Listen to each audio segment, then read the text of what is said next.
प्रति अभी भी अवेयर नहीं है। आप सोचते हैं कि सामाजिक नॉर्म्स के चलते, चीजों के चलते हम चीजों को दबा देते हैं, नहीं कहते हैं कल ये चीजें ठीक हो जाएंगी। कुछ उम्मीदें अच्छी हैं, सकारात्मक होती हैं, पर कुछ चीजें कभी नहीं बदलती। होने वाली इन घटनाओं का विवरण या इसके बारे में बात करना उतना ही दर्दनाक होता है जब आप उस घटनाओं के मध्य उसे झेल रहे होते हैं। नमस्कार YouTube परिवार, मैं हूं प्रतिभा और बहुत बहुत स्वागत अभिनंदन करती हूं आपका आपके अपने चैनल यूपी 32 जिंदगी जिंदाबाद में।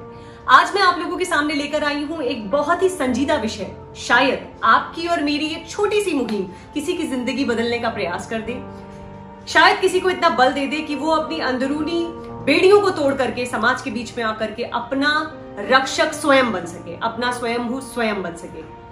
तो शुरू करते हैं और अपने प्रयास में कोशिश करते हैं कि इतनी सी जागृति भी ला सके ना, तो हमारी ये मुहिम सफल बने। हम धर्म के आधार पर, जातीय आधार पर लड़ रहे हैं, पर हंगामा करना हमारा मकसद है क्या? आप जानते हैं कि देश में महिलाओं के खिलाफ घरेलू हिंसा सबसे बड़ा अपराध है। एनसीआरबी के आंकड़ों के अनुसार महिलाओं के खिलाफ दर्ज अपराध में घरेलू हिंसा का प्रतिशत सबसे ज्यादा है। आज का मेरा ये वीडियो शूट करने का मेन मुद्दा ये था कि कई लोग हमारे बीच में होते हैं, कई ऐसे लोग हमारे बीच में होते हैं, शायद इस बारे में बात करना नहीं चाहते, शायद वो अपनी पर्सनल लाइफ समझ करके इसको किसी के सामने लाना नहीं चाहते। और मैं समझ सकती हूँ कि अपने साथ होने वाली इन घटनाओं का विवरण या इसके बारे में बात करना उतना ही दर्दनाक होता है जब आप उस घटनाओं के मध्य उसे झेल रहे होते हैं। कई लोग ऐसे जानने वाले भी हैं जिनका नाम मैं यहाँ नहीं ले सकती, लेकिन उन्होंने बहुत ही ब्रेवरी से अपने जीवन को बाहर निकाला है, अपने बच्चों के जीवन को सुरक्षित किया है। जब आप घरेलू हिंसा के प्रति चुप रहते हैं, जब आप अपने प्रति होने वाले किसी भी अत्याचार के प्रति ये सोच के खामोश हो जाते हैं कि जिंदगी में बहुत सारे लोग इससे अफेक्टेड होंगे, लेकिन मैं आपको सच बताऊं, अफेक्ट सिर्फ आप पे पड़ता है और आपके बच्चों पे पड़ता है, जो आपके ऊपर निरंतर होने वाली त्रासदी को देखते भी हैं, नोटिस भी करते हैं और अपने जीवन के प्रति नेगेटिव भी हो जाते हैं।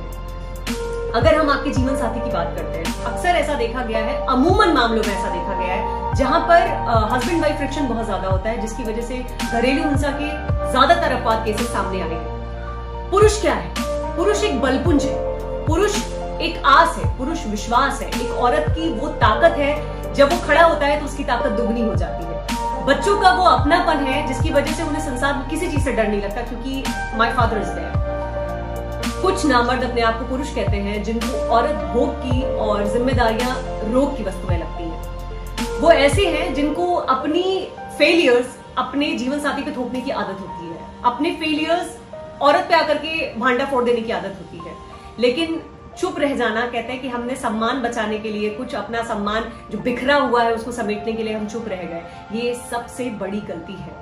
We have to speak about domestic violence. It is a very necessary issue in India, जहां पर बहुत सारे ऐसी घर हैं, बहुत सारे ऐसे लोग हैं जो बाहर सोसाइटी में दिखने में हमें बिल्कुल ठीक लगते हैं, कोई दिक्कत नहीं है, और वही है ऐसे वहशी दरिंदे जो कि अंदर छुपे रहते हैं और हम उनको पहचान नहीं पाते, जिसका बहुत बड़ा रीजन है एक स्त्री की खामोशी। हर स्त्री अपना घरौंदा बनाने, सजाने का प्रयास करती है, बहुत सारी चीजें जीवन में नजरअंदाज करती है। अपमान, तिरस्कार, उपेक्षा, परिवार में नगण्य सी स्थिति, फिर भी किसी वहम में खुश हो जाती है। उपाधियां उसको मुफ्त में मिल जाती हैं, कभी मेंटल पीस को लेकर खामोश हो जाती है, कभी बेकार बयानबाजी से खुद को सुकून पाने के लिए, कभी सामाजिकता के दायरे में, कभी बच्चों की खातिर, कभी इसके, कभी उसके, कभी किसी के खातिर। कोई फर्क नहीं पड़ता हम कौन से युग में जीते हैं, कोई फर्क नहीं पड़ता कितने पढ़े लिखे हैं, आधुनिकता किस चरम पर है, कोई फर्क नहीं पड़ता। समाज का एक बड़ा हिस्सा घरेलू हिंसा से आज भी पीड़ित है। समाज के किसी एक वर्ग को, एक हिस्से को टारगेट नहीं किया जा सकता।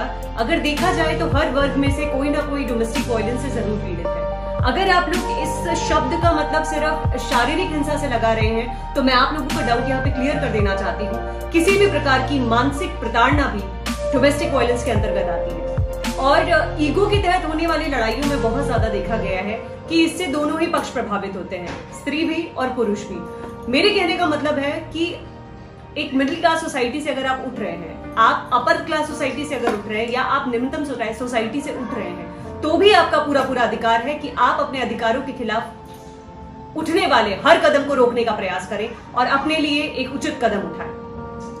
हम इसका पूरा दारोमदार केवल पुरुष के कंधों पे नहीं छोड़ सकते कि एक पुरुष ही स्त्री को डोमिनेट कर रहा है, एक पुरुष की वजह से ही स्त्री डोमेस्टिक वायलेंस का शिकार हो रही है। और कहा ही गया है कि जब आप हर तरफ से घिरे होते हैं, परिस्थितियों के साथ साथ जितने भी लोग आपके आसपास होते हैं वो सारे नेगेटिव हो जाते हैं। तो बहुत ज्यादा जरूरी है अपनी क्वालिटी ऑफ लाइफ को बनाए रखना, और उससे ज्यादा आपके अंदर जो एक ईश्वर है, जैसे कहते हैं ना कि अहम परम ब्रह्मास्मि, तो उसको रिस्पेक्ट करना बहुत ज्यादा जरूरी है, जिसके लिए जरूरी है कि आप अपने खिलाफ होने वाले प्रत्येक अत्याचार के खिलाफ आवाज उठाएं। एक स्वरचित कविता के माध्यम से आपके सामने ये मर्म रखना चाहूंगी, अगर आपके दिल तक पहुंचे तो मुझे एक लाइक देना मत भूलिएगा। स्त्री की खामोशी, मर्म संभाले अंतर मन, उस मन की करुणा कौन सुने, सही गलत सब बिकता है, इच्छा अनुसार अब किरदार चुने, ईमान धर्म सब शून्य यहाँ, वाह गजब हुआ क्या लोग चुने, तुम सच को यदि सच कह दो तो फिर ना जाने कितने तर्क सुने, अजब विडंबना जीवन की, नैतिक ज्ञान अब कौन सुने, सामाजिकता का परचम कभी रिश्तों की खड़ी दीवार यहाँ, स्त्री होकर क्या बोल गई, पुरुषवाद बीमार यहाँ, पुरुषवाद बीमार यहाँ, आधुनिकता सब सीलन जैसी, घरों में कोई ना अब धूप चुने, मर्म संभाले अंतर मन, उस मन की करुणा कौन सुने, ढोंग करो सब खुश रहते, स्त्री चरित्र बीता सहते सहते, पीढ़ी रह गई मौन खड़ी, पीढ़ी रह गई मौन खड़ी, जो वर्तमान थे क्या कहते, सहज समाज दीवार खड़ी, द्रौपदी के विरुद्ध द्रौपदी लड़ी, घोर विभित्स संघोष्ठी बड़ी, अब कृष्ण भी यहां क्या ही कहते, स्त्री चरित्र बीत गया सहते सहते, अब भी समय है चेतो तुम, सही को समर्थ करो और झूठ को खेतो तुम, लक्ष्मी बाई सा वंदन हो, महादेव को कर बद अभिनंदन हो, तुम मूक रही तो ध्वस्त हुई, अस्मिता तुम्हारी त्रस्त हुई, रिश्तों से ऊपर उठ जाओ, सबल बनो और रण पाओ, गलत वंदन ना स्वीकारो, भीतर की दुर्गा मत मारो, संस्कार नाम पर जो फेंके थे फिर से सबल हथियार चुने, ये बैरी समाज ना बना सका, खुद ही खुद का अब कृष्ण बने, खुद ही खुद का अब कृष्ण बने, एक बार और यदि भयभीत हुई तो मर्म संभाले अंतर मन, उस मन की करुणा कौन सुने। हर औरत एक योद्धा है, किसी को साबित करने के लिए नहीं, अपने जीवन में घटने वाली प्रत्येक सकारात्मक और नकारात्मक चीज के बीच में एक बैलेंस करते हुए वहां पर वो क्या उम्मीद करती है। अगर हम एक रिलेशनशिप में हैं, हम एक जिम्मेदारियों के बीच में हैं, तो हम केवल थोड़ा सा मान सम्मान और रिकॉग्नाइजेशन की उम्मीद करते हैं, और समाज वो भी नहीं दे पाता। वहां पर बहुत सारी चीजें ऐसी होती हैं जो हमें मानसिक रूप से इतना दुर्बल कर देती है कि हमें लगने लगता है कि हम नगण्य, हमारी कोई स्थिति नहीं है, हमारी कोई पूछ नहीं है, हमारी कोई पहचान नहीं है। ये एक ऐसी स्थिति है कि जिसे सोच भी नहीं सकते, हम इमेजिन भी नहीं कर सकते कि इंसान पे क्या गुजरती है, कैसे गुजरती है। अब बात करती हूं मैं बहुत ही बेसिक पॉइंट की। जब आप रिलेशनशिप चूज करते हैं, जब आप उसे चूज करते हैं तो आप बहुत सारे मापदंडों में बिठाते हैं, उसके बाद एक रिलेशनशिप में जाते हैं, और ये किसी चीज का कोई गारंटी नहीं है कि इसके बाद भी आप किसी तरीके से सेफ रहेंगे। सेफ रहने का सिर्फ और सिर्फ एक तरीका है कि आपकी उम्मीदें इतनी ज्यादा ना हो कि आप किसी को डोमिनेट करना शुरू कर दें, आपकी उम्मीदें इतनी कम ना हो कि आप अपने आप को कुछ भी समझना बंद कर दें, जिसका सबसे बेसिक रीजन ये होता है कि आपका कॉन्फिडेंस अपने ऊपर से लूज हो जाना। एक स्त्री का मौन, एक स्त्री की खामोशी, कभी वो क्यों चुप रह जाती है, कभी कुछ लोगों की वजह से, कुछ रिश्तेदारों की वजह से, फैमिली की वजह से, सम्मान की वजह से, अपमान की वजह से, नेगेटिविटी की वजह से, थॉट्स की वजह से, मेंटल पीस की वजह से। लेकिन आप समझ सकते हैं कि उसके अंदर जो मंथन चल रहा है वो कितना गहरा होता है। स्त्री की खामोशी को हमेशा इस बात से इंडिकेट कर दिया जाता है कि वो डरती है इसलिए चुप रह गई, या वो औरत है वो क्या ही कहेगी।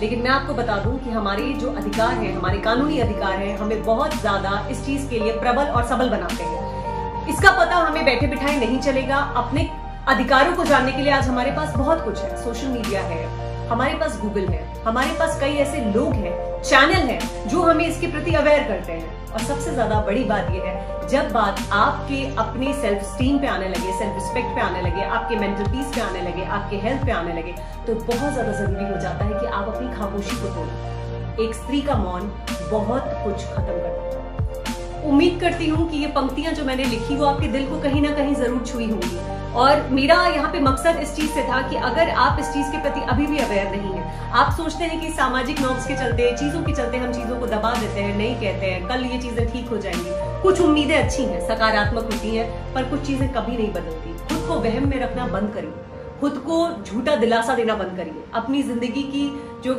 क्वालिटी है, क्वालिटी ऑफ योर मतलब लाइफ, क्वालिटी ऑफ लाइफ है, उसको मेंटेन करने की कोशिश कीजिए। अपने लिए खुशी तलाशिए। जो सबसे ज्यादा मुश्किल काम है वो है स्वयं को खुश रख पाना।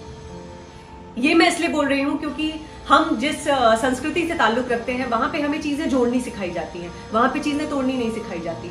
लेकिन अब बहुत ज्यादा जरूरी है कि हम पुराने स्टीरियोटाइप्स, नॉर्म्स को तोड़ करके जहां हमारे साथ गलत हो रहा है वहां बोलने का पूरा अधिकार रखें। जीवन एक ही बार मिलता है, जीवन अमूल्य है, इसकी इज्जत करिए, ईश्वर को धन्यवाद करिए। आप बहुत कुछ हैं, आप बहुत कुछ है, अपने ऊपर यकीन करना शुरू कीजिए।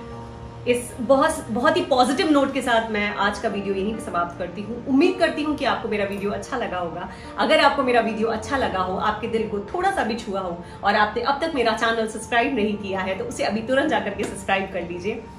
प्रोत्साहन देने के लिए आप मुझे कमेंट कर सकते हैं, लाइक कर सकते हैं, जो मेरी कमियां हैं उसको भी बता सकते हैं। तो मिलती हूँ किसी अनदर वीडियो में कुछ और बहुत ही अच्छा और सेंसिटिव सा टॉपिक लेकर के। तब तक मी प्रतिभा साइनिंग ऑफ।